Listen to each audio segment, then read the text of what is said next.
Now, it's the biggest wildlife survey of its kind on the planet. This weekend, we are all being encouraged to do our bit for science by getting involved in the RSPB's annual Big Garden Birdwatch. Let's go straight to our climate editor, Justin Rowlatt, who's at Newport Wetlands for us this morning. Justin, very good morning to you. I know it's not what you're talking about. You appear to have massive gloves on.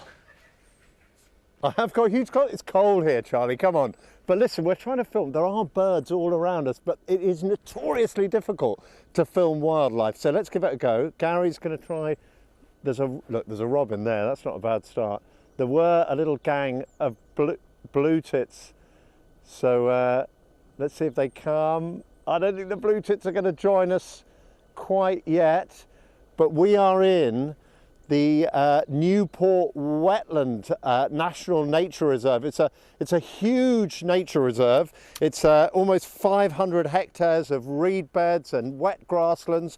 There's a shoreline there as well, and you get hundreds and hundreds of wetland birds and reed birds coming in here, as well as the garden birds. But it's garden birds that we want to talk about because this is the Big Garden Birdwatch, and I'm joined by Liv Davies, who is you're a volunteer for the RSPB, but you're also a keen Big Garden bird watcher, aren't you? You've done it before.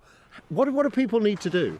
So it's basically just taking an hour out of your day to sit down and observe wildlife and see what comes to visit your garden, note down the numbers. So you can look out of your window, you could look in the park, Yeah. You could do it in your garden, on your balcony, anywhere. Anybody can do this, that's the point.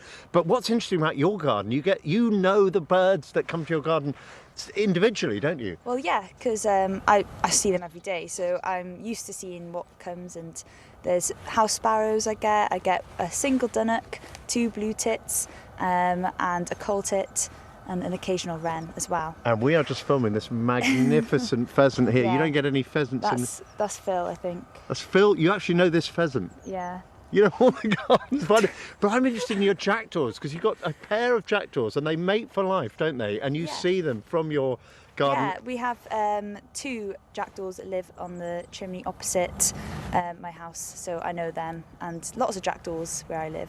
But this Big Garden Birdwatch is a really important scientific survey, and the data is used to monitor bird species in Britain, isn't it? This is Beccy Seight. Beccy runs the RSPB. It's crucial for you understanding what's happening to our gardens, isn't it? This survey? Yeah. It's a massive citizen science project, basically. And what it tells us is what's happening to our most common birds. It gives us that snapshot of the birds we see around us every day and how they're doing. And because it's gone on for 44 years, we see the trends of which birds are doing well and which birds are doing less well. And a huge number of people take part. So I think the biggest was at the end of the pandemic in 2021. Over 1 million people took part. Over 1 million people. We had 700,000 last year in 2022.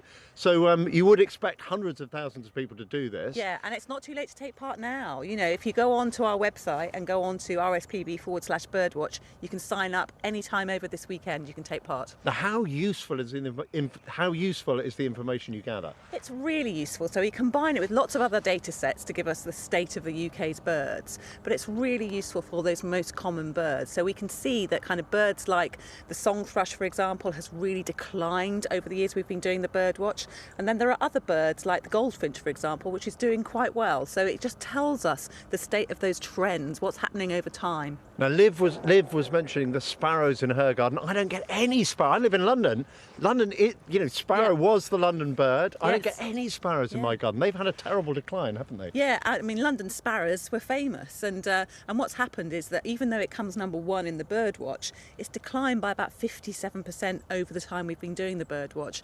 Now, some of that is probably about food, it's about habitat. They like living in kind of little gaps in buildings and things, and of course we've blocked a lot of those up. New developments don't have them, but it's also probably about disease. We've picked up avian malaria in sparrows as well, so that could be part of it.